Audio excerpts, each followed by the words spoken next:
Bars like Balls over here behind me are finally able to open up their doors and serve drinks, and this is after several months of them being closed. So nice to be able to, give our shout outs to our teachers, and I remember every single one of my teachers in elementary school. Several candidates that ran in this election were here watching those election results roll in. If you're not already registered to vote, today is your last chance to do so. Well, I don't have any pets, but I asked my TV20 coworkers to send me some snapshots of their little fur balls. And I mean, just look at them. There's nothing better than coming home and cracking open a cold one. If you're like me, exercising is part of your everyday life, but when your gym's closed, you gotta improvise. Fans of Apple's Face Unlock can expect an easier way to use the feature while wearing a mask. Messages of inspiration are just exploding across a town in California thanks to a yarn bomber. On the side of the restaurant, you can see glass is still scattered across the ground, and right through that window, you can see the grill Marion County firefighters say was where the fire first started. It's like, wow, I mean, it's your life's work and everything, and just still in shock. He was only 23 years old when A.J. Umland started Aunt Fanny's restaurant in Bellevue. Devastated to see this is his life's work. And now, nearly 40 years later, a community is rallying together to save the well-known restaurant. He's been here a long time, and he's a good man, the best man I know, and he deserves to have people give back to him because he's given so much to them. Marion County Fire Rescue captured this video of the fire shooting through the roof, damaging the inside. The Umlands say they do have insurance and are more worried about their 15 employees. It's going to be hard on a lot of people. I just want to get back up and going and get my employees back to work. A GoFundMe account is set up to help the restaurant owners pay their employees. They say they will rise out of the ashes even stronger. There's ups and downs, but I survived all of them. And a lot of good, loyal employees and loyal customers over the years. Marion County firefighters are still investigating exactly how the fire started, but for now, the family says they'll be hosting a fundraiser in the next few weeks. Reporting in Bellevue, Brianda Villegas, TV20 News. The new mom and dad were on the way to UF Health Shands in Gainesville from Lake City when dad had to pull over because the new baby girl was already pushing her way into the world. The new father tells me he never imagined having this experience, and he's grateful he called 911. We on Interstate 75, and my fiance just had the baby. Expecting a baby is an exciting thing for future parents. That was only surely God. I knew it was because I was about to pass out. Delivering a baby on the side of I-75 was something Timothy Baker and his fiancée Jasmine would have never expected. I ain't never seen anything like that in my whole entire life. I give you congrats to the ladies in this world because I tell you, man, it ain't nothing like that. I don't know.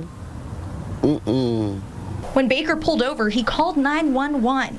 Dispatcher Jason Upshaw was on the other end of the line, telling Baker how to keep mom and their baby warm. I'm gonna tell you what, I'm just as nervous as you are, so we're in this fight together. Upshaw talked Baker through the afterbirth process. I was talking to him just, like we were sitting together, just having a conversation. I told him my part and his part was the easy one. Mom had did all the hard work, so him and I were just kind of along for the ride. He made sure to keep the mood light. You got to make her middle name I-75. I said no. Baker stayed on the phone with Upshaw until first responders arrived. All I did was talk a little bit. Mama did all the work. Mama is doing well, and the baby girl is looking strong. I think that she's going to probably be in some kind of gymnastics because she did some flipping and stuff. She's doing it now. Baker says he and his fiancée are ecstatic about their little bundle of joy and are excited about another addition to their family. I would like for you to be the godfather of my child. How about that? Why not? And I know you guys are wondering, she was absolutely not named after the interstate in any way. The new parents decided to go with the name Twyla. Several restaurants in North Central Florida have these signs posted outside of their doors. They're closed and can only do takeout orders.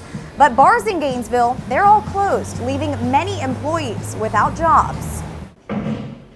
The liquor cabinets are closed. The bottles left on the shelves.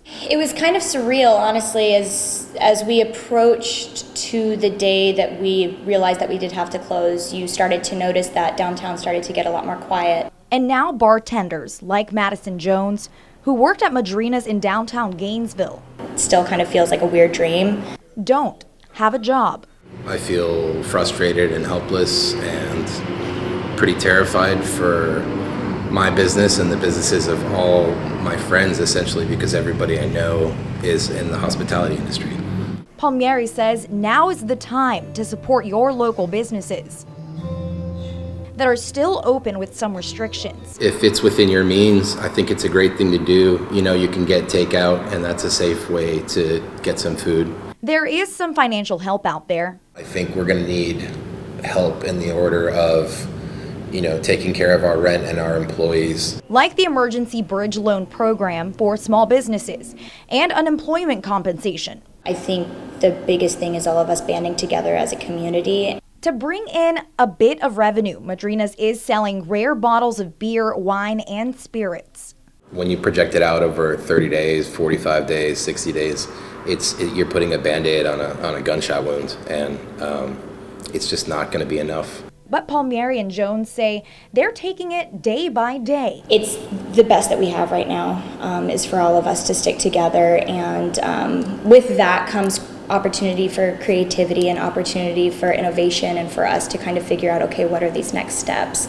And looking for the light at the bottom of the bottle. Brianda Villegas, TV 20 News.